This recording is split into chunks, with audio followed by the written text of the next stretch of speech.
थी। हरी झंडियों का मतलब होता था कि जो आना चाहे आ जाए। पूरे साल में उनके पास पता नहीं कितने मर्द चले जाते थे, लेकिन जो भी जाता वो सबका नाम नोट करती और उसको मालूम होता कि हमारे पास इतने मर्द आ चुके हैं। जब बच्चा पैदा होता, उसके पेट से जब हमल बच्चे की शक्ल में बाहर आता, तो वो औरत सबको बुलाती। उसमें कोई गिनती नहीं होती है, 100 भी हो सकते हैं। मिल गई? सबको बुलाती। जितने भी लोग उस औरत के पास आए और जिना किया, वो सबको बुलाती और सबको लाइन से बिठा देती। फिर खाने काबा से कयाफा शनास आता। कयाफा शनास नहीं समझेंगे आप, आओ मैं आपको समझाऊं। तू बहुत नौटंकी कर रहा है यार, बहुत ड्रामा कर रहा है, लगता है दुनिया में तेरा ही चैनल चल रहा है और किसी का है ही नहीं। हम लोग सब बेवकूफ बने बैठे हैं, कुत्ते की दुम की तरफ टेढ़ी हो गए, बिल्कुल सीधा हो ही नहीं सकते। कब से बोल रहा हूं मैं, खामोश हो जाओ, सामने बैठ रहे। कयाफा शनास को बुलाया जाता। कयाफा शनास खाने काबा से। आपके यहां उसको क्या बोलते होंगे हमें नहीं मालूम। वो उन सब लोगों को देखेगा, 100 150 200 जो आदमी है उनकी शक्ल देखेगा हैं, और फिर बच्चे की शक्ल देखेगा। मतलब ये बच्चा सबसे ज्यादा किसकी शक्ल से मिल रहा है। फिर वही कयाफा शनास उस बच्चे की शक्ल इतने लोगों में से, जितने उस औरत से मिले हैं, जितने लोग मिले हैं, उनसे मिलाकर देखकर जिसकी गोद में रख देता था इस बच्चे को, ये बच्चा उसका बच्चा माना जाता और ये उसकी बीवी मानी जाती, और बकिया लोग मौज मस्ती में निकल जाते। ये शादी का तीसरा तरीका था। इथकलोगत पराय जनेशु खरगर मिली। जानवरियत जब भरी होगी, आज भी इतनी जानवरियत नहीं है। शराब बता दी। जुए का हाल तो ये था कि हम कितने भी बिगड़े हुए हों, ज्यादा से ज्यादा बस अड्डे पर और स्टेशन पर 100 रुपए की 200 रुपए की लॉटरी खरीद सकते हैं। जुए में 5 6 10 हजार रुपए हार सकते हैं। इंडिया पाकिस्तान का मैच हो रहा है, उसमें हम जुआ खेल सकते हैं, फला टीम जीतेगी इतना रुपया, नहीं तो हम इतना देंगे, ये प्लेयर इतना रन बनाएगा, इतने विकेट लेगा, उस पर जुआ। ये एक है हमारे यहां गंभीर समस्या।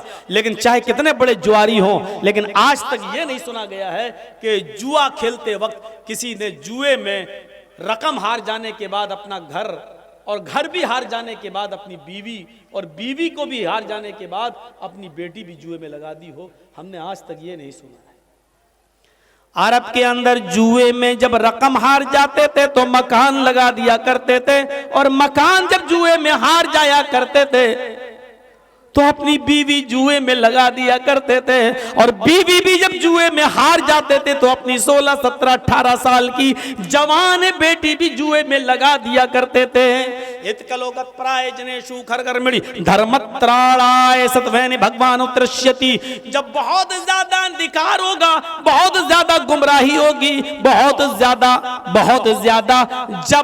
जब जानवरियत और हैवानियत फैल जाएगी, धर्मत्राणाय, तब धर्म की रक्षा करने के लिए, सत्वैन और सत्य को स्थापित करने के लिए, सत्य को नाफिज करने के लिए, सच्चाई को लागू करने के लिए, सच को कायम करने के लिए भगवान अवतरष्यति, भगवान अवतार भेजेगा। कल्कि को भेजेगा, उन्मा को भेजेगा, नराशंस को भेजेगा, महामत को भेजेगा। महमिद आएंगे, अहमद आएंगे, अहमद आएंगे, मोहम्मद आएंगे, उस वक्त आएंगे।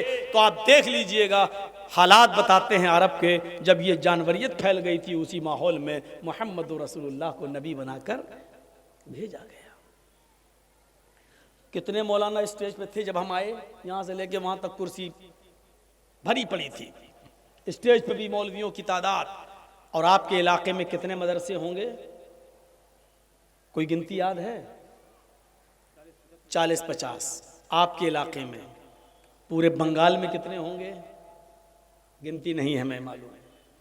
आप थोड़ी देर के लिए सोचिए, आप किस इलाके में 40-50 मदरसे, और एक मदरसे से कितने मौलवी बन के निकलता है?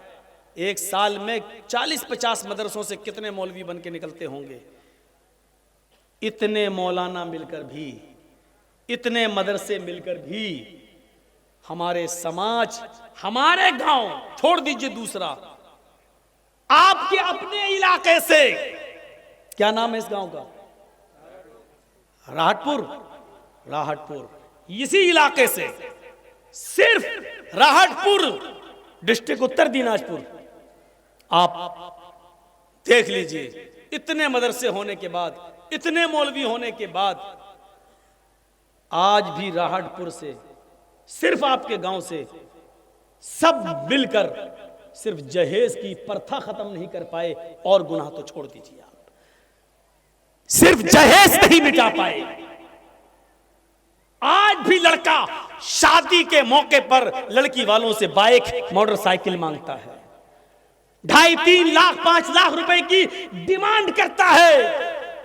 बताएं इस मदरसों से क्या फायदे हो रहे हैं, और इन मौलवियों से जो पढ़ के निकल रहे हैं, आज एक बुराई नहीं मिट पाई, एक बुराई। अरब की सरजमीन पर जुआ अपनी चरम सीमा पे था, शराब अपनी चरम सीमा पे थी, जिनाकारी बदकारी अपनी चरम सीमा पे थी। कोई गुनाह ऐसा नहीं था जो अरब की धरती पर ना होता हो, और अकेले सिर्फ जनाबे मोहम्मद रसूलुल्लाह सल्लल्लाहु अलैहि वसल्लम ने शराब को ऐसे खत्म किया कि जब आपने शराब को हराम होने का ऐलान किया तो मक्के की नालियों, मदीने की नालियों में शराब ऐसे बह रही थी जैसे पानी का सैलाब आ गया हो। जैसे आपके यहां सैलाब के मौके पर नदियों में उफान आ जाता है, नदियां अपने खतरे के निशान से पार हो जाती हैं। अरब की सरजमीन पर, मदीने की सरजमीन पर शराब इतनी नालियों में डाली गई, इतनी बहाई गई कि वो नालियों से निकल निकल कर सड़क पर आने लगी। जुए की हुर्मत का ऐलान किया तो देखिए लोगों ने बैक वक्त जुआ छोड़ दिया।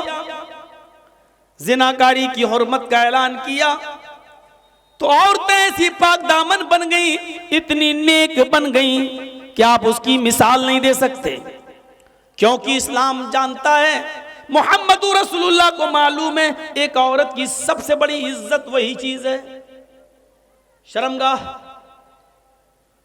इसीलिए कत्ल के लिए 2 आदमियों की गवाही मांगी गई है, लेकिन जिना के लिए 4 लोगों की गवाही मांगी गई है, ताकि कोई किसी औरत को ऐसे ही बदनाम न कर दे, कोई किसी लड़की पर ऐसे ही तोहमत न लगा दे।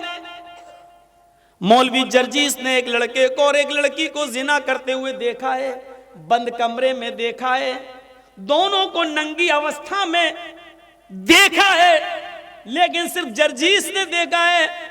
जर्जीस अपनी जबान पे कंट्रोल कर, इस्लामी हुकूमत अगर मौजूद हो तब भी तुम नहीं बोलोगे, इसलिए कि तुम्हारे पास 4 गवाह नहीं है। किसी भी लड़की की इज्जत व आबरू को तुम उछाल रहे हो, ये उनका जाती मामला है। वो चाहे तो तौबा करके अपने रब को मना सकते हैं, लेकिन जर्जीस साहब को तो दुश्मनी है उस लड़के से भी और उस लड़की से भी। आए और कह दिया, साहब उन दोनों को मैंने गलत काम करते हुए देखा, और हकीकत में देखा, और सच में देखा। मैं कसम खा के कहता हूं कि अल्लाह की कसम मैंने देखा, लेकिन इसके बावजूद इस्लामी समाज, जहां इस्लामी कानून होगा वहां मेरी बात नहीं मानी जाएगी, मेरी बात नहीं मानी जाएगी। जर्जीस साहब तुमने देखा? हाँ। दूसरा गवाह? साहब हमें नहीं मालूम। देखने के बावजूद हम मुजरिम हैं। देखिए एक लड़की की इज्जत को इस्लाम ने कितना प्यारा बनाया, जिसको हम मोबाइलों में बात कर करके छलनी छलनी कर देते। गुफ्तगू हुई? हाँ आ जाओ। इस जलसे में भी आई होंगी, फोन पे बात करके 3-4 बजे सेटिंग हो गई होगी, हाँ फला जगह मिलेंगे। आज तो तुम्हारे पापा भेज ही देंगे जलसे के नाम पे, कौन रोकेगा? तुम हंस रहे हो, ये रोने का मकाम है, रोने का। हमारी बहनों बेटियों के लिए कहाँ पर मीटिंगें हो चुकी हैं कि इनको कॉलेजेस और यूनिवर्सिटी में पढ़ाओ और जगह दो और गैर मुस्लिमों से इनके निकाह करवाओ और 2-4 बच्चे पैदा करके बच्चे अपने पास रख के इनको छोड़ दो। हमारी बेटियों के खिलाफ मीटिंगें हो चुकी। आप हंस मोबाइल में लगे हो, एक्सक्यूज मी, हाय हाय डार्लिंग, इसी में आज हम पड़े हुए हैं। याद रखो, जिस रास्ते पे तुम चल रहे हो, अल्लाह की कसम ये रास्ता तुम्हारे घर तक जाता है, तुम्हारी दहलीज तक जाता है। कुरान ने जिना को क्या कहा है? ला तक़रबुज़ ज़िना। कुरान ने क्या कहा है? ला तक़रबुज़ ज़िना इन्नहु काना फ़ाहिशतन व साअ सबीला। ये बहुत गंदा रास्ता है। अल्लाह ने जिना को गंदा रास्ता क्यों कहा? जिना को ये नहीं कहा गंदा काम। अल्लाह ने क्या कहा? गंदा काम तो है ही, लेकिन बहुत गंदा रास्ता भी है। ये गंदा रास्ता क्यों कहा?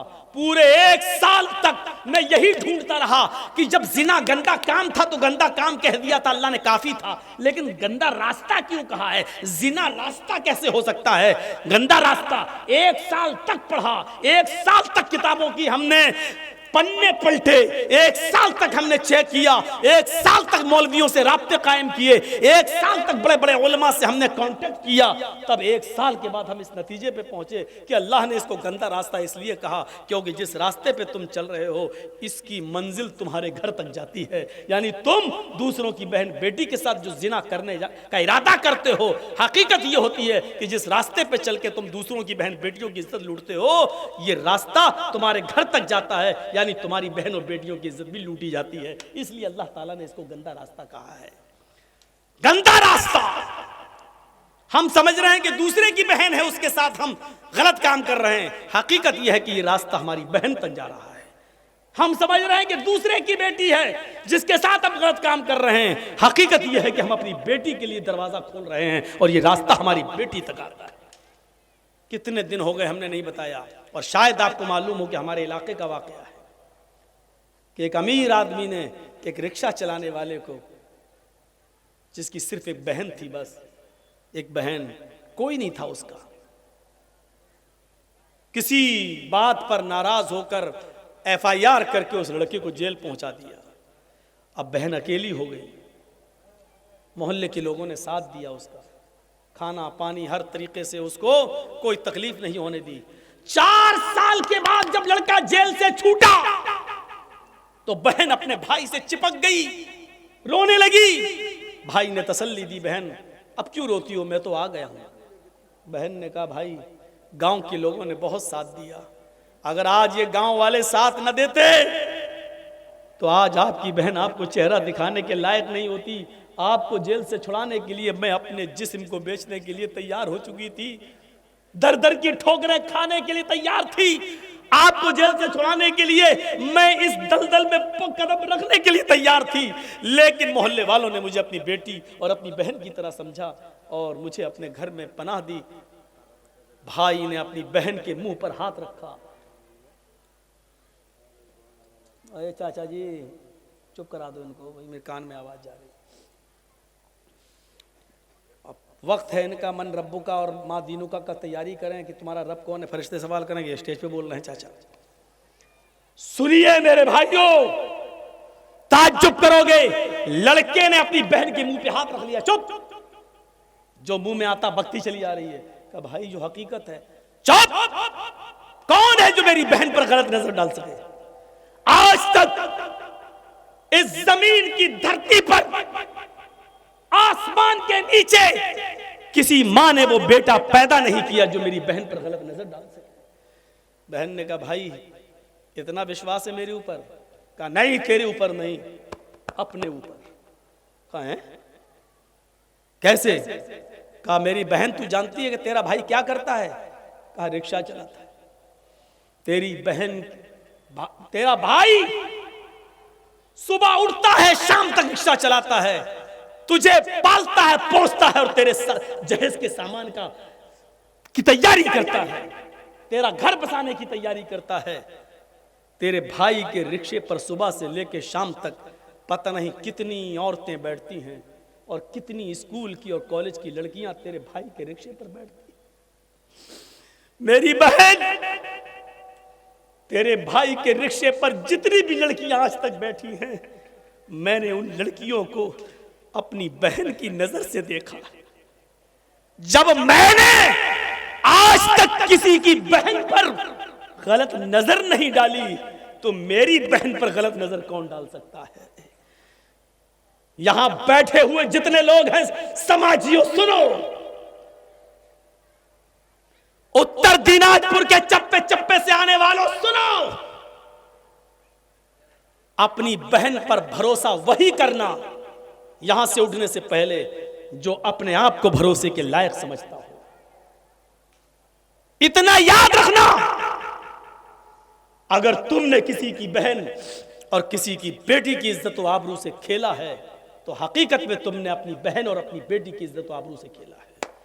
उस नौजवान ने साफ कहा, मैंने आज तक तेरे भाई के रिक्शे पर जितनी लड़कियां बैठी बहन की नजर से देखा।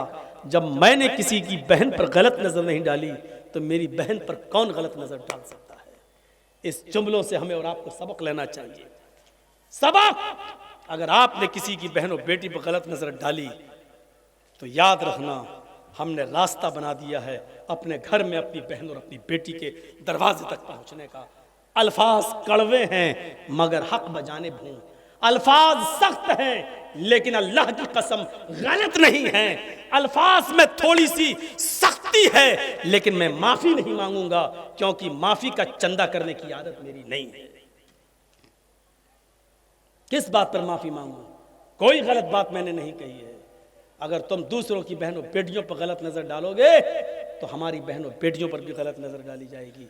कमा तुदीन तुदान, अरबी जबान का मकूला है, जैसा करोगे वैसा भरोगे। ये हालात है, ये सूरत हाल पैदा हुई। एक जहेज की लानत हम खत्म नहीं कर पा रहे हैं। अकेले मोहम्मद रसूलुल्लाह ने कितनी बुराइयों को खत्म किया है। शराब मक्के में बह गई, जुआ खत्म हो गया, और अमन व अमान ऐसा कि आज भी सऊदी अरब के अंदर अगर 5 रियाल और 10 रियाल भी पड़े हों तो डर से कोई उठाता नहीं है। अगर उठा लेंगे, कैमरे में रिकॉर्ड हो गया तो कहीं मेरा हाथ ना काट डाला जाए। आज भी अमन व अमान और शांति का ऐसा गहवारा बन गया हमारा अरब मुल्क। आप गौर कर रहे हैं? मदरसे चलाइए, अल्लाह आपके इन मदरसों को दिन दूनी और रात चौगनी तरक्की अता फरमाए। इनसे उलमा और हुफ्फाज का एक जखीरा निकाले, और बारेलाह इन उलमा और हुफ्फाज को चप्पे चप्पे में भेजकर इनसे दीन की खिदमत ले ले। लेकिन सुनो, हमें समाज की बुराइयों को खुद आगे बढ़कर दूर करना होगा। क्या आपने किसी मौलाना को यह पावर दिया? सिर्फ इतना पावर है कि जर्जी साहब यहाँ कुर्सी पर बैठे हो, 1.5 घंटा 2 घंटा जितनी देर बोल रहे हो, बस यहाँ पर जो चाहो बोल दो। क्या आपने कभी हमें ये मौका दिया है कि किसी के बारात में लड़के की हम जाएं और वहां पर ये कह सके कि ये 300 आदमियों की जो बारात आई है ये गलत है, इस्लाम के खिलाफ है, शरीयत के खिलाफ है? मौलाना जर्जीस को आप बारात से बाहर भगा देंगे, कहेंगे चल जलसे में बोलना, ये तेरे बाप की बारात नहीं है, मेरे बेटे की बारात है। आप ये पावर नहीं दे सकते मौलाना जर्जीस को। आपकी शराब की दुकान खुली हुई है, मौलाना जर्जीस तो शराब की दुकान पर खड़े होकर अगर ये कहे कि गलत है, बंद करो, कितने लोगों की जिंदगियां बर्बाद हो रही हैं, आप भगा दोगे। अरे साहब उसकी दुकान को लाइसेंस मिला, तुम कौन होते बोलने वाले? साहब हराम है ये, साहब जलसे में बोलो, जुमे के मिंबर पे बोलो, खुतबे में खड़े होकर यहाँ क्यों बोलो? भागो, तुम्हारी गलती है, आप मौका नहीं देंगे। हजरत उमर फारूक ने एक आदमी को देखा, वो आगे आगे जा रहा है और उसका ये पैजामा टखनों से नीचे है। ये टखनों से नीचे जो हम कपड़े पहनते ना, नमाज पढ़ी ऊपर कर लिया बस, और नमाज पढ़ने के बाद फिर निकाल दिया, फिर टखने से नीचे गिर रहा है। ये टखने से नीचे वाला हिस्सा जहन्नम में जलाया जाएगा। टखना है ये, इससे ऊपर पहनना है यहाँ, इससे नीचे वाला हिस्सा तकब्बुर की अलामत है, तकब्बुर की। साफ कह दिया कि नीचे जितना भी पैजामा या लुंगी आपकी लटक रही होगी, उतना हिस्सा काट कर आपका जहन्नम के अंदर जलाया जाएगा। और हदीस अल्लाह के रसूल की है कि अल्लाह ताला क़यामत के दिन उन 3 लोगों पर रहमत की नजर नहीं डालेगा। उन 3 लोगों में एक शख्स ये भी शामिल है जिसका पैजामा या लुंगी टखने से नीचे लटक रहा होगा। हजरत उमर फारूक ने एक आदमी को देखा कि उसका पैजामा टखने से नीचे लटक रहा है, तो दूर से आवाज देते हैं। उसने नहीं सुना, आपने फिर जोर से आवाज दी, अहाइज अंता या रजुल। उसने पीछे मुड़ के देखा कि हजरत उमर आ रहे हैं। जी जी क्या? अहाइज अंता, अरबी के जुमले देखिए। हजरत उमर ने क्या कहा? अहाइज अंता, क्या तुझे महीना आ रहा है? महीना समझते हैं ना? लेडीज को जो पीरियड आता है, जो एमसी होती है, महीने में चंद दिन उनको जो ब्लड आता है, तो हजरत उमर ने उस आदमी से कहा, अहाइज अंता, क्या तुझे पीरियड आ रहा है? वो क्या इधर उधर देखने लगा है, किससे कह रहे हैं भाई? कहा अमीरुल मोमिनीन किससे कह रहे हैं, यहां तो कोई औरत नहीं जा रही है। कहा कि अंता कह रहा हूं तब भी समझ में नहीं आ रहा है, तुझे कह रहा हूं, तुझे पीरियड आ रहा है, महीना आ रहा है, एमसी हो रही तुझे। कहता मुझे? कहा तेरे बारे में पूछ रहा हूं। मुस्कुरा के कहता है, आपका दिमाग सही है। हल यही जुर रजुल, क्या मर्द को भी महीना आता है? उसने क्या कहा? क्या मर्द को भी महीना आता है? तो हजरत उमर ने कहा, क्या मर्द भी टखने से नीचे कपड़ा पहनता है? यानी मर्द को नहीं, औरत को हुक्म दिया अल्लाह के रसूल ने कि वो टखने से नीचे कपड़ा पहने, उसके तो पैरों की उंगली भी ना दिखे। ये औरत को हुक्म दिया, मर्द को हुक्म दिया है कि टखनों से ऊपर पहने। जब तू कपड़ा पहनने में औरत का काम कर सकता है, तो हो सकता है कि महीने में भी औरत का काम कर रहा हो, तुझे महीना आ रहा हो। कहने लगा नहीं नहीं ठीक है। उसने ऊपर कर लिया। हजरत उमर ने अपने गुलाम से कहा, असलम जी बिस्किन, छुरी लाओ। आय हाय हाय, कहा छुरी लाओ। आपका समाज मौलवी जर्जीस को यह परमिशन नहीं दे सकता। हजरत उमर ने कहा छुरी लाओ, छुरी आ गई। उसने कहा क्या कर रहे हैं अमीरुल मोमिनीन? कहा इसको मैं काटूंगा जो टखने से नीचे है। कहा मैं घर जाके खुद काट लूंगा, आप दोबारा देखेंगे तो आप हमारा पैजामा ही फाड़ देना, लेकिन हमें मौका दे दीजिए, घर जाके संभाल लूंगा। हजरत उमर ने कहा कि यकीनन तू घर जाके संभाल लेगा, लेकिन अल्लाह के नबी सल्लल्लाहु अलैहि वसल्लम ने फरमाया, जब कोई बुराई तुम अपनी आंखों से देखो तो पहले अपने हाथ से दूर करो। जब हाथ से दूर करने की ताकत ना हो तो जबान से मना करो, और जबान से भी मना करने की ताकत ना हो तो दिल से बुरा समझो। मेरे पास हाथ से दूर करने की ताकत है, इसलिए इस बुराई को मैं अपने हाथ से दूर करूंगा, वरना कयामत के दिन मैं अपने रब को क्या मुंह दिखाऊंगा। इधर आ, काट दिया पैजामा, यहां तक काट दिया, सूफी बना दिया। ले, जिस बुराई को अपनी आंखों से देखा अपने हाथ से दूर कर दिया, क्या समाज हमें इस बात की इजाजत देगा? समाज जलसे की इजाजत दे देगा, स्टेज बना देगा, मौलाना साहब बोल लो, जो मन में आए बोल दो, यहां कोई कुछ नहीं कहेगा। लेकिन सिर्फ इसी 1.5 घंटे और 2 घंटे तक आपकी हम सुन लेंगे, इसके बाद नहीं सुनेंगे। कुरान पढ़ जाइए, अल्लाह ताला ने कहीं नहीं कहा कि नेकियां नेकियां नेकियां नेकियां, ये नहीं कहा, लेकिन बुराइयों के सिलसिले में इतना जोर दिया कि बुराइयों से रुको। हाथ से दूर करने की ताकत हो तो हाथ से करो, हाथ से दूर करने की ताकत ना हो तो जबान से रोको, और जबान से भी दूर करने की ताकत ना हो तो दिल से बुरा जानो। आज शराब के कितने अड्डों को तुम रोक सकते? ठीक है, दूसरों की आप नहीं कर सकते हो, अपने घर की बुराई तो रोक सकते हो।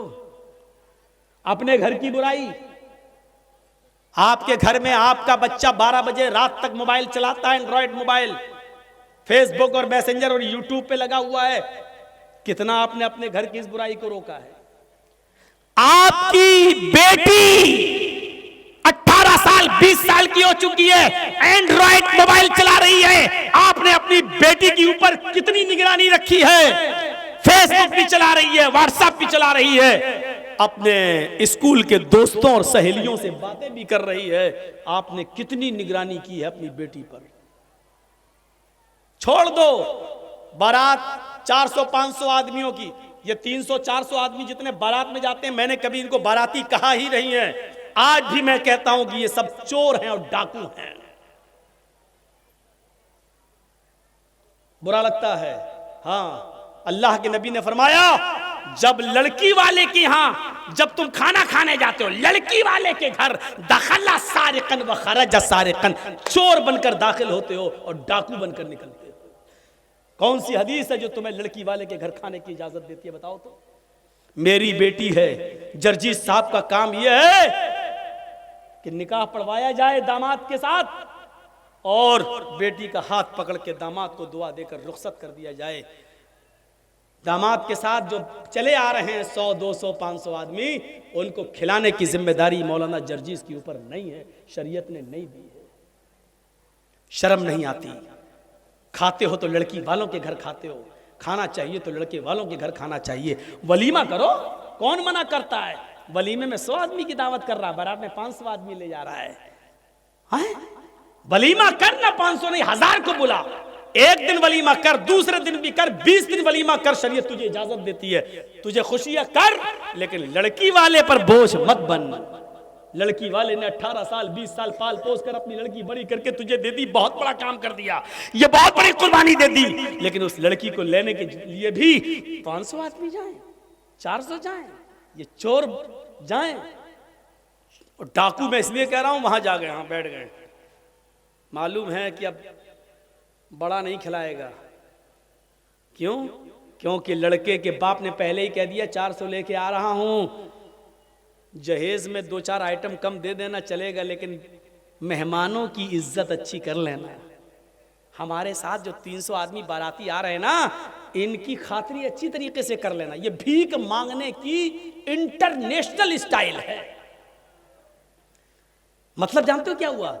जर्जीस साहब का बेटे की शादी, जर्जीस साहब क्या कह रहे हैं सुनो, मोटर आइटम 1-2 कम कर लेना, जहेज में चलेगा, लेकिन 250-300 आदमी जो लेके आ रहे हैं ना, इनकी खातिरी जरा अच्छी कर देना। ये अच्छी कर देने का मतलब समझ रहे हैं आप? मतलब बड़े का आइटम नहीं, सब मटन रहना चाहिए, चिकन भी पोल्ट्री वाला नहीं, देशी रहना चाहिए। ये भीख मांगने की एक नई स्टाइल है, इंटरनेशनल स्टाइल। और जो ये कहता है तू कितना बड़ा अमीर बना हो, चाहे कितना साहूकार, मौलवी जर्जीस कहता है तू इंटरनेशनल भिखारी है, जा, बुरा लगता है तो लगता रहे, तेरा अमीरपन और तेरा साहूकारीपन मेरे जूते के बूट के नीचे नहीं समझता तुझे कुछ। क्या करेगा तू, मेरा कर ले। लड़की वाले पर बोझ बनेगा, लड़की वाले के यहां खाना खाएगा, लड़की वाले के यहां बारात में 250-300 आदमियों को लेके जाएगा। लड़की वाले के ऊपर कोई जिम्मेदारी आयत नहीं होती है कि वो सबको खिलाए। इस चीज को खत्म करिए समाज से। और इंटरनेशनल भिखारियों को देखिए, कौन बाइक दे देना, मेरा लड़का 5 लाख की दुकान पे बैठता है, तू 50,000 की बाइक भी नहीं दे सकता? अबे कटोरा लेके भीख मांगना। दरवाजे पर जर्जीस के जब कोई लंगड़ा आदमी आता है तो 10 रुपए देने में फख्र होता है कि चलो पैरों से माजूर है, कमाने के लायक नहीं है। एक अंधा आता है 100 रुपए देने में अच्छा लगता है, आंखों से अंधा, कमाने के लायक नहीं है। इन बेचारों को भिखारी समझकर दे देता हूं, ये बेचारे कमाने के लायक नहीं है। दोनों हाथों से मजबूत, हट्टा खट्टा, मोटा ताजा तंदुरुस्त अमीर बाप की बिगड़ी हुई औलाद, और अपने लड़के के नाम पर मोटरसाइकिल मांग रहा है। ईमानदारी के साथ बताओ, अंधा लंगड़ा लूला जो अल्लाह के नाम पे 10-20 रुपए मांगे वो बड़ा भिखारी है, या जो अपने बेटे के नाम पे बाइक मांगे वो बड़ा भिखारी है? मौलवी जर्जीस की नजर में इंटरनेशनल भिखारी वो है जो अपने बेटे के नाम पर बाइक मांग रहा है। तू इंटरनेशनल भिखारी है बेईमान, कमीने। तू उस भिखारी से बड़ा है जो लंगड़ा और लूला और अंधा और अपाहिज है, तू उस भिखारी से बड़ा है, तू इंटरनेशनल भिखारी है। शर्म आनी चाहिए, शर्म। तो ये चीजें हमें अपने समाज से दूर करने की जरूरत है। हजरत उमर फारूक के जमाने में तो एक एक चीज पर नजर रखी जाती थी, एक एक चीज पर। हजरत उमर रात की तारीकी में गश्त कर रहे हैं। अब देखिए, अच्छा यहां देखता हूं मैं, बस मैंने देख लिया है।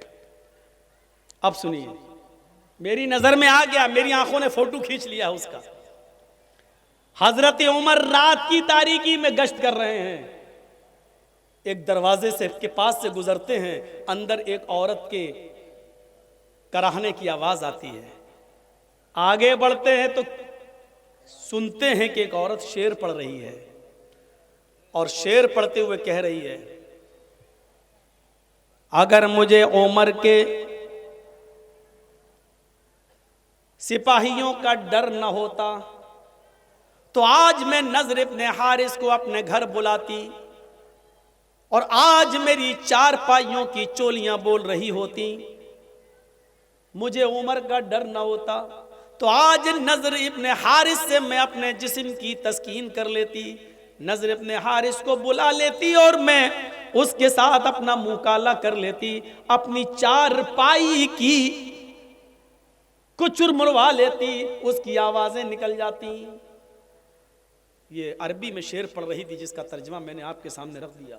हज़रत उमर ने उस मकान का नंबर नोट कर लिया, जहन में बिठा लिया और पता लगाने लगे कि नज़र इब्ने हारिस कौन है। ये औरत नज़र इब्ने हारिस को क्यों याद कर रही थी? जब नज़र इब्ने हारिस को बुलाकर हज़रत उमर के पास लाया गया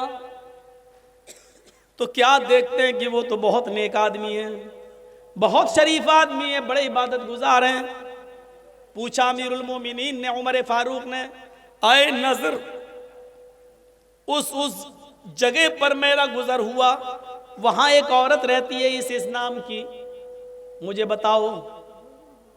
बताओ कि इस नाम की औरत से तुम्हारा क्या ताल्लुक है? नज़र इब्ने हारिस ने कहा, अल्लाह की कसम, न तो मैंने उस औरत का नाम सुना है और ना ही मैं उस औरत को जानता हूं कि वो कौन है। वो मुझे कैसे जानती, मुझे नहीं मालूम। जब उन्होंने कसम खाकर यकीन दिलाया तो हज़रत उमर ने उनको छोड़ दिया।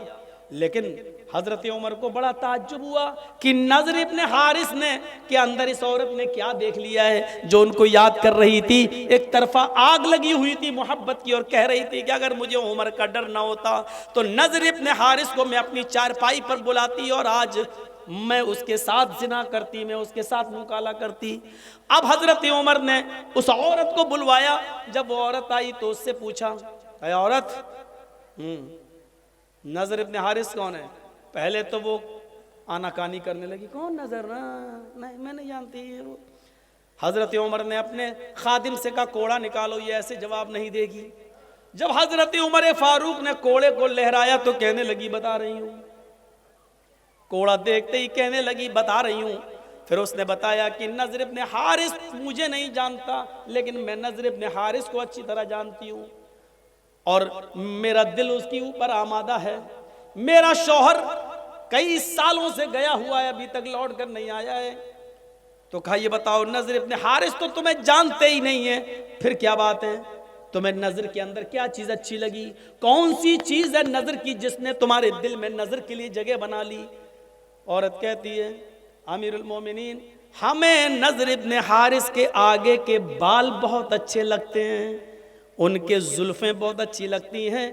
जब वो अमामा या पगड़ी उतार लें तो उनके बाल आगे के बड़े खूबसूरत हैं और इन बालों की वजह से मेरा दिल नज़र इब्ने हारिस के ऊपर आ गया।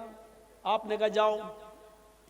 अब नज़र इब्ने हारिस को दोबारा बुलाया गया। नज़र इब्ने हारिस जब दोबारा आए, अमीरुल मोमिनीन ने कहा, आए नज़र, पगड़ी उतारो। नज़र इब्ने हारिस ने जब अमामा उतारा, पगड़ी उतारी, तो क्या देखते हैं कि इधर के आगे के बाल वाकई उनके बड़े हुए हैं। यहाँ आप पीछे के बाल बढ़ा सकते हैं थोड़े बहुत, यहाँ तक, यहाँ तक, यहाँ तक, लेकिन आगे के बाल आप, ये जुल्फें जो होती ना, कभी देखा? कभी कभी कुछ लोग तेरे नाम, सलमान खान हिजड़े जैसी वो एक्टिंग ऐसे, ये आगे के बाल सही नहीं है। कुरान ने आगे के बालों के बारे में क्या कहा? ला नस्फ़ाम बिन नासिया, कयामत के दिन हम अबू जहल को पेशानी पकड़कर घसीटेंगे और घसीट कर जहन्नम में डाल देंगे। पेशानी, माथा, माथा थोड़ी पकड़ा जाता है, कोई पकड़ के दिखाए, पकड़ जाएगा? नहीं। तो पेशानी पकड़ने का मतलब ये आगे के बाल, ये बाल पकड़कर अबू जहल को घसीट कर उसको जहन्नम में डाला जाएगा कयामत के दिन। तो मेरे भाइयों, आगे के बाल, पेशानी के बाल रखना ये अबू जहल की निशानी है, अबू जहल की आदत है। अबू जहल ने आगे के बाल रखे थे, इसलिए अल्लाह ने अबू जहल के बालों का जिक्र कर दिया। हम उसको आगे के बाल पकड़कर, पेशानी के बाल पकड़कर उसको घसीटते हुए जहन्नम में डाल देंगे। यहाँ मेरी आंखें फोटो खींच चुकी हैं। अब सोच लो किसके बाल मोहम्मद रसूलुल्लाह की तरह हो, किसके बाल अबू जहल की तरह, सोच लो। तो नज़र इब्ने हारिस के जब बाल देखे तो कहा अमीरुल मोमिनीन ने, नज़र इब्ने हारिस, तुम्हारे आगे के और सामने के बालों ने मदीने की औरतों को फितने में डाल दिया, मदीने की औरतों को खतरे में डाल दिया है।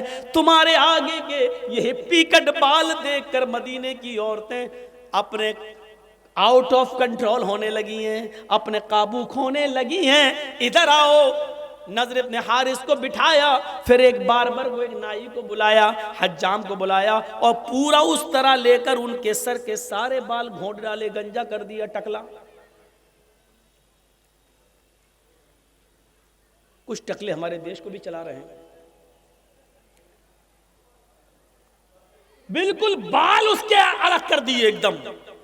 नज़र इब्ने हारिस ने कहा अगर मेरे बाल देखकर दूसरा फिदा हो रहा है तो इसमें मेरी क्या गलती है, मैंने थोड़ी कहा था। अमीरुल मोमिनीन कहते हैं गलती तुम्हारी है, तुमने आगे के इतने अच्छे बाल रखे ही क्यों हैं? न ये बाल रहेंगे और न तुम्हां से लड़कियां फितने में पड़ेंगी। बाल ही काट दिए और उनके सर पे अमामा बांध दिया। खुदा की कुदरत देखो, पहले वो कम खूबसूरत लग रहे थे, बाल काटने के बाद, टकला करने के बाद जब अमामा बांधा तो और खूबसूरत लगने लगे। अब मदीने की एक लड़की उन पर फिदा होती थी, बाल कटने के बाद, अमामा बांधने के बाद 10-10 लड़कियां उनके ऊपर फिदा होने लगी। हजरत उमर ने कहा यार ये तो मामला ही अजीब हो गया, उल्टा हो गया। मैं तो बाल काट के भी सही नहीं कर पाया, पहले तो एक लड़की मर रही थी, अब तो 10-10 मरने लगी। तो कहा मेरा क्या कसूर है? कहा तुम्हारा कसूर नहीं है, लेकिन तुम्हें अब मदीने में रहने की इजाजत नहीं मिलेगी। तुम जब तक मदीने में रहोगे तो मदीने की लड़कियां फितने में मुब्तला हो जाएंगी, इसलिए सारी लड़कियों को तो मदीने से निकाला नहीं जा सकता, तुम्हें हम मदीने से निकाल रहे हैं। कहा अमीरुल मोमिनीन मदीने से निकाल के आप जहां भेजेंगे वहां की लड़कियां फितने में पड़ेंगी। कहा कि मैं ऐसी जगह तुम्हें भेज रहा हूं जहां मुसलमान नहीं होंगे, हम तुम्हें ईसाइयों की बस्ती में भेज रहे हैं और तुम्हारे ऊपर ये जिम्मेदारी डाल रहे हैं कि तुम वहां जाकर दीन की तबलीग करोगे, दीन की दावत दोगे, दीन का पैगाम पहुंचाओगे।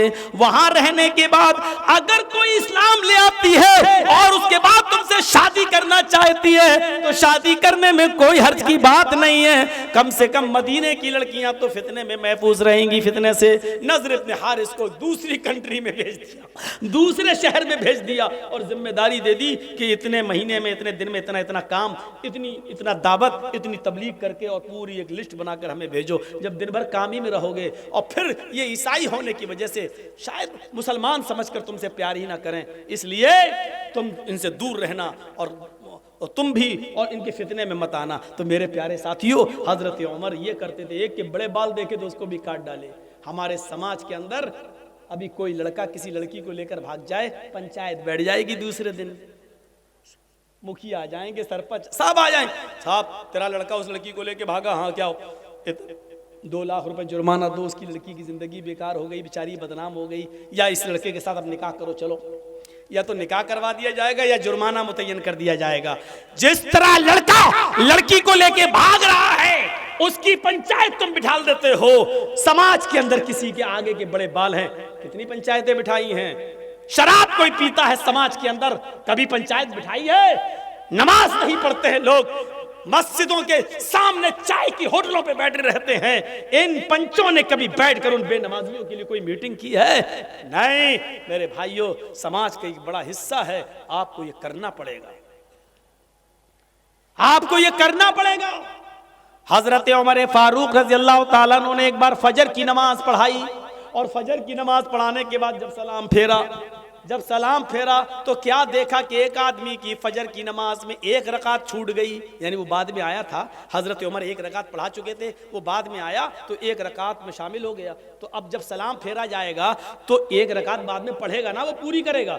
तो हजरत उमर ने उसको देखा, है ये बाद में आया, फिर देखते रहे, पता चला एक ही रकात उसने पढ़ी, यानी एक मिल गई थी, एक पढ़ ली और एक बाद में पूरी कर ली। हजरत उमर ने उसको कुछ नहीं कहा। जब बाहर निकले तो खुफिया जो CID होती है, खुफिया CID जो गुप्त तरीके से पता लगा के खबर देती है कि यहाँ इस्लाम के खिलाफ ये लोग हैं, ये षड्यंत्र रच रहे हैं, तो खुफिया CID को बुलाया और कहा कि देखो वो आदमी जो वो देखो, वो कहा हाँ देखा, उसका नाम डायरी पे नोट करो। CID ने नोट कर लिया। कहा कि इसके बारे में पता लगाना, ये रोज देर से आता है या आज ही देर से आया है, नजर रखना। मैं तो दूसरी बस्ती में दूसरे इलाके में जा रहा हूं, कल भी देखना और परसों भी देखना। अगर कल भी देर से आया और परसों भी देर से आया, अगर ये 3 दिन देर से आया तो मैं इसको सजा दूंगा। CID ने कहा क्या सजा देंगे? कहा मैं इसका दाहिना हाथ काट दूंगा और बायां पैर, या दायां पैर काट दूंगा और बायां हाथ। हम इसका एक हाथ काटेंगे और इसका एक पैर काट देंगे। अगर दायां हाथ काटेंगे तो बायां पैर, और बायां हाथ काटेंगे तो दायां पैर, इसको खिलाफ से हम काट देंगे, हम इसको ये सजा देंगे। कहा अमीरुल मोमिनीन क्यों? कहा मैंने जनाबे मुहम्मदुर रसूलुल्लाह को ये फरमाते हुए सुना है कि मुनाफिकों के ऊपर 2 नमाजें बड़ी भारी होती हैं, एक ईशा की और एक फजर की। वो ईशा की नमाज में सुस्ती करते हैं और फजर की नमाज में ताखीर से आते हैं। अगर ये 2 दिन और देर से आया तो मैं समझूंगा कि ये मुनाफिक है।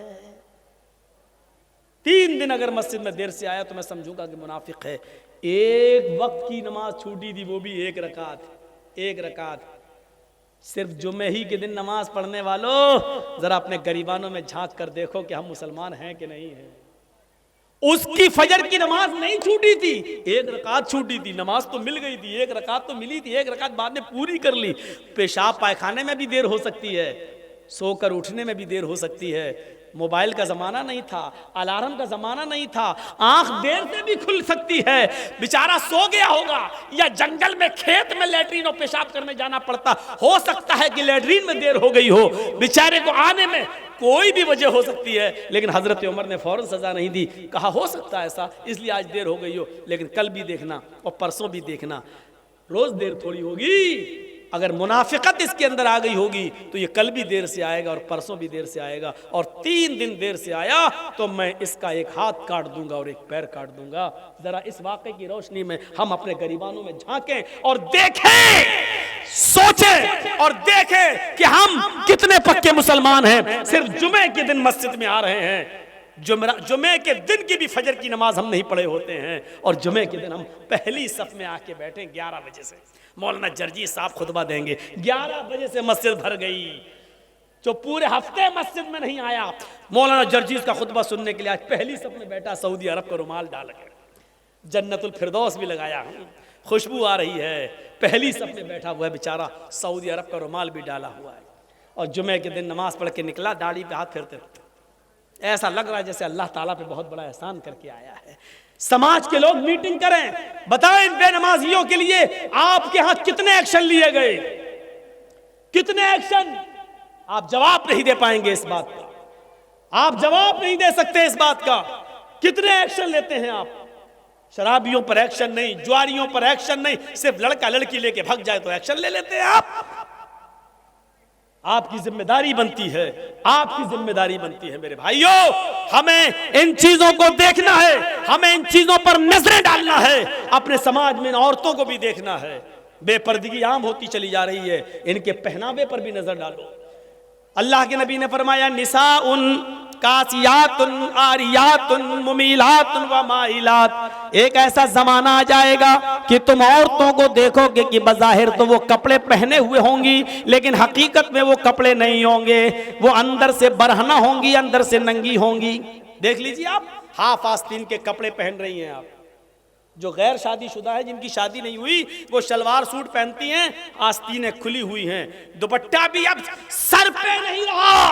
अल्लाह के रसूल जब मेराज पे गए तो आपने देखा कि कुछ औरतों को सर के बाल पकड़कर एक दरख्त से लटका दिया गया जहन्नम के अंदर, और उनको उल्टा उल्टा उनको घुमाया जा रहा है, और उनके हाथ पीछे से बांध दिए गए हैं, और उनके दोनों सीनों में, औरतों के दोनों सीनों में खंजर भोंक दिए गए हैं यहां से, और यहां निकाल लिया गया है, यहां से खंजर डाला, यहां निकाला गया है।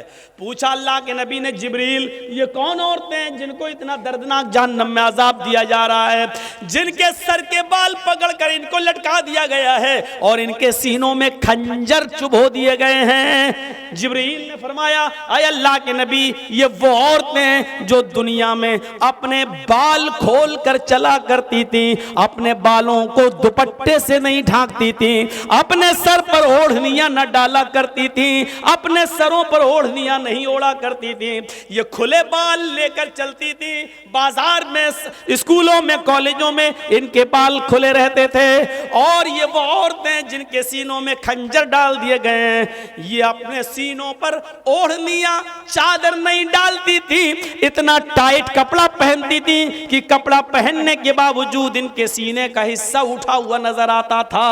गैर मर्द इनके सीने पे नजर डाला करते थे, आज इनके सीनों को चुभो दिया गया है, इनके सीनों में खंजर डाल दिया गया है, इनके सीनों में खंजर भोंक दिया गया है। हमारी माँ बहनें ये अजाब में कहीं मुब्तला ना हो, इनके सर के बाल पकड़कर इनको लटकाया ना जाए, इनके सीनों में कहीं खंजर ना चुभ हो जाए।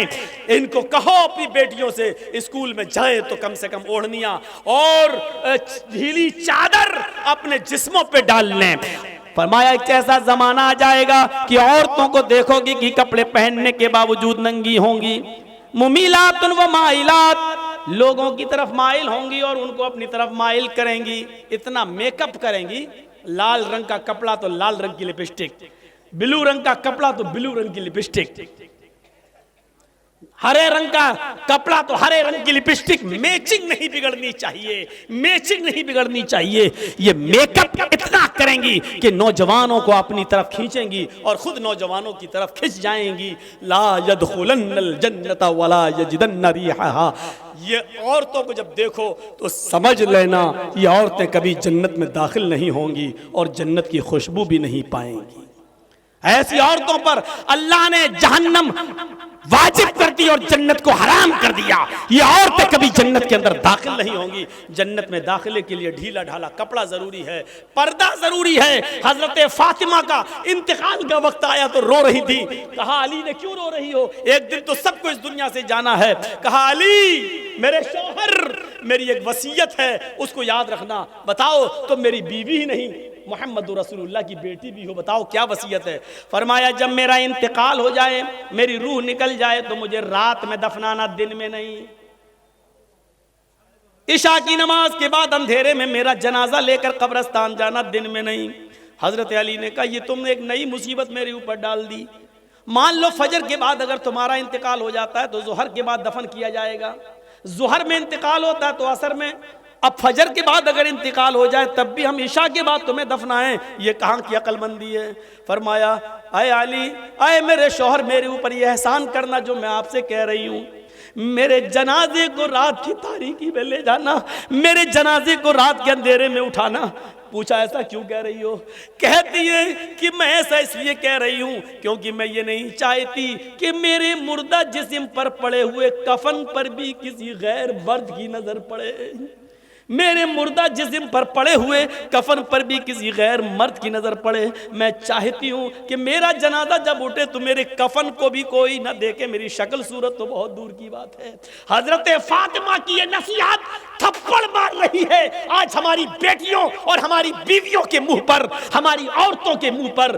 गौर करें, मरने के बाद कोई निकाह नहीं कर सकता है, मरने के बाद कोई किसी से दिलचस्पी नहीं रखता है। कितनी खूबसूरत लड़की क्यों ना जमीन पर पड़ी हो, अगर मर गई तो उसकी तरफ कोई इंटरेस्ट नहीं लेता है। लेकिन हजरत फातिमा क्या कह रही हैं कि मेरे इंतकाल के बाद मेरे मरे हुए जिस्म पर पड़े हुए कफन पर भी किसी गैर मर्द की नजर ना पड़े। एक तरफ इस पर्दे को देखिए और एक तरफ हमारा समाज, हमारी सोसाइटी, और इस सोसाइटी में घूमने वाली आवारा गायें, आवारा भेड़ों को देखिए, आज मुझे कहना पड़ रहा, आवारा गायें, आवारा भैंसें, आवारा बकरियां, आवारा भेड़ें, इनको कहना पड़ रहा है। आप ये मत कहिए कि मौलाना जर्जीस मिसाल गलत दे रहे हैं। जरूरत पड़ने पर कुरान ने भी चौपाइयों की मिसाल दी है। उलाइका कल अनआम बल हुम अज़ल, ये चौपाइयों की तरह हैं बल्कि उनसे भी ज्यादा गए गुजरे। जब कुरान इंसान को अल्लाह चौपाइयों की तरह कह सकता है, अगर हमने इनको बेलगाम घोड़ी और बेलगाम ऊँटनी या हमने आवारा भेड़ो बकरी कह दिया तो कोई गलत नहीं किया, कोई गलत नहीं किया। हमें अपने मुआशरे पर नज़र डालना है। मेरे भाइयों, 1:02 हो चुका है। मुझे कहा गया पहले आपको 9 बजे टाइम दे दिया जाएगा, मैंने सोचा 11 बजे ख़त्म हो जाएगा, लेकिन 11 बजे टाइम दिया गया तो अब जाहिर बात है कि 1.5-2 घंटा तो बोलना ही था, बोल दिया। अल्लाह से हम दुआ करते हैं कि बारे अल्लाह हमारी ख़ताओं को माफ़ फरमा दे, हमारे गुनाहों को बख्श दे, हमारे समाज की इस्लाह पैदा फरमा दे, हमारी माँ बहनों को पर्दे की तौफ़ीक़ अता फरमा, हम जमीय मुसलमानों को एक प्लेटफार्म पर कायम कर दे। जब तक तो हमें ज़िंदा रख, इस्लाम पर ज़िंदा रखना, और जब हमारा ख़ात्मा हो तो ईमान पर ख़ात्मा फरमाना। वमा अलैना इल्लल बलागुल मुबीन व आखिरु दावाना अल्हम्दुलिल्लाहि रब्बिल आलमीन। अस्सलामु अलैकुम वरहमतुल्लाहि। मेरे भाइयों, ये हमारा एक साथी है, राजधानी चैनल चलाता है। आप YouTube पर राजधानी चैनल के नाम पर जब सर्च करेंगे तो आपको वो मिल जाएगा। आप उसको सब्सक्राइब कर दीजिएगा, बेल आइकन दबा दीजिए, तो आपको हमारी और हमारे अलावा और उलमा की तकरीरें आपको नोटिफिकेशन में मिलती रहेंगी। आप उनको सुन सकते हो। राजधानी चैनल है, उसको सब्सक्राइब करिए।